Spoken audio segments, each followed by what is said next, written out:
नमस्कार मित्रांनो, आपल्या सगळ्यांचं स्वागत आहे मॉडर्न डॉक्टर यूट्यूब चॅनलमध्ये. की जसं की आपण मागच्या व्हिडिओमध्ये पाहिलं होतं की सेकंड इयरला किती सब्जेक्ट असतात. तर आता आपण हे बघणार आहोत की सेकंड इयरमध्ये कोणत्या सब्जेक्टचे किती एक्झाम होतात. तर आता आपण बघू की तुम्हाला काय दोन सिंगल सब्जेक्ट आहे, अगततंत्र आणि संहिता 2. तर तुम्हाला या दोघांचे एकच सिंगल पेपर होणार आहे सेकंड इयरमध्ये. आणि राहिलेले 4 विषय म्हणजे रसशास्त्र, द्रव्यगुण, स्वस्तवृत्त आणि रोगनिदान या सगळ्यांचे तुमचे 2-2 पेपर होणार, पेपर 1 आणि पेपर 2. तर तुमचं जे डबल पेपर आहे त्यांची मार्किंग 100 मार्क्सची असणार, म्हणजे तुम्हाला 200 मार्क्सचा पेपर टोटल आणि त्याच्या आउट ऑफ तुम्हाला 100ची पासिंग असणार. जसं की फर्स्ट इयरला 3 सब्जेक्ट होते त्याचप्रमाणे. आता यामध्ये पण सिंगल सब्जेक्टचं ग्रेस मार्किंग वेगळं असतं आणि डबल सब्जेक्टचं वेगळं असतं.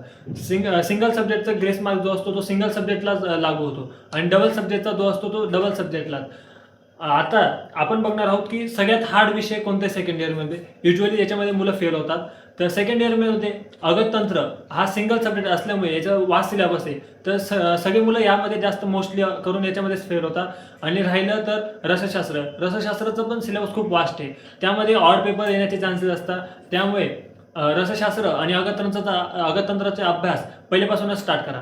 तर आता आपण हे सेकंड इयरचं काही रफ आयडिया घेऊन घेतलेली आहे. आता यानंतर ज्यांना क्लिनिक जॉईन करायचं आहे, जे क्लिनिक जॉईन करणार आहेत आता, तर त्यांनी ज्यांना मॉडर्न प्रॅक्टिस करायची त्यांनी आतापासूनच मॉडर्नचे जे सब्जेक्ट्स आहेत फार्मॅक, पॅथो हे रीडिंग करायला स्टार्ट करून द्या.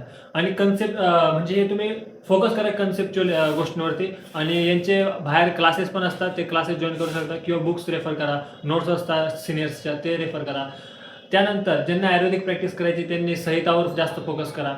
आणि पीजीचं प्रिपरेशन करायचं असेल तर आतापासूनच श्लोक्स वगैरे रिडिंगवर फोकस करा. हे झाल्यानंतर मित्रांनो, उद्यापासून आपण फार्मॅकची सिरीज सुरू करणार आहोत. फार्मॅकॉलॉजीचे जे मॉडर्न पार्ट आहे त्याचं लेक्चर आपण घेणार आहोत. आणि हे BMS पॉईंट ऑफ व्ह्यूने खूप इम्पॉर्टंट आहे तुमच्यासाठी. तर मित्रांनो, धन्यवाद.